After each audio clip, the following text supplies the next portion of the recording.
যশোর সদর উপজেলার ৪ নং নাওপাড়া ইউনিয়নের মধুগ্রাম এলাকায় জেলা গোয়েন্দা পুলিশ এর বিশেষ অভিযানে বিপুল পরিমাণ আগ্নেয়াস্ত্র ও মাদকদ্রব্য উদ্ধার করা হয়েছে।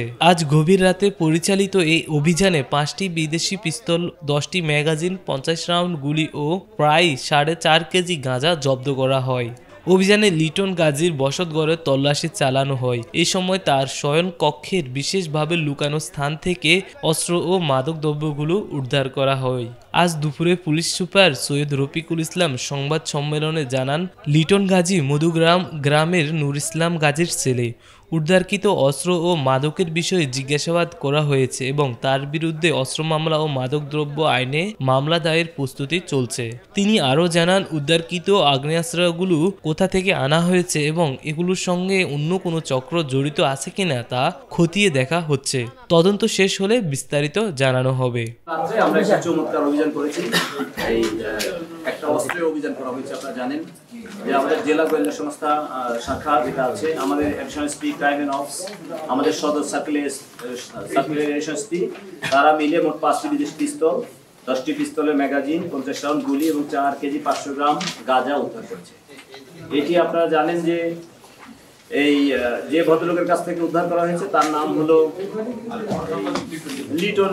লিটন সে ভদ্রলোক, কিন্তু আসলে আমার মনে হয়েছে যে বিজনেস পার্টনার উনি একজন অবৈধ অস্ত্র ব্যবসায়ী।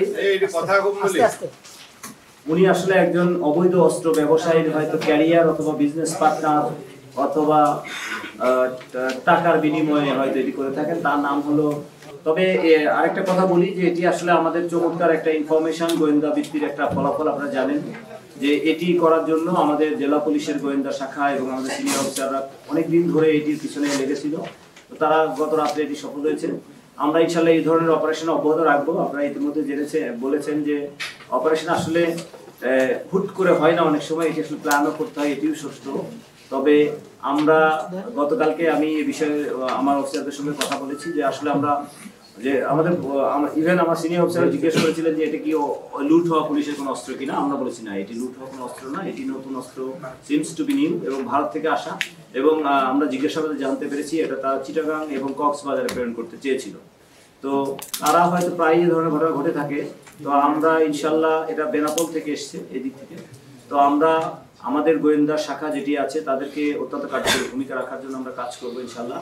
আর আপনাদের কাছ থেকে আমরা এই ধরনের তথ্য চাই যে কারা এই ধরনের ইতিপূর্বে অস্ত্র নিয়ে ডিল করেছে বা অস্ত্রের ক্যারিয়ার হিসেবে ব্যবহৃত হয়েছে অথবা অবৈধ অস্ত্র কখনো তারা রেখেছে। এ ধরনের মানুষের বা এ ধরনের যদি মানুষদের তথ্য আপনারা আমাদেরকে দিতে পারেন, আমরা তাদের প্রত্যেককে ইনশাল্লাহ আইনের আওতায় আনবো, যাতে করে এই যশোরে আর কোনো অবৈধ অস্ত্রের ঝঞ্ঝানি না থাকে এবং আগামী নির্বাচন, যেটি ত্রয়োদশতম নির্বাচন, যেটি অত্যন্ত নির্বিঘ্ন, নিরাপদ এবং শান্তিপূর্ণ হয়, এটি আমরা নিশ্চিত করব।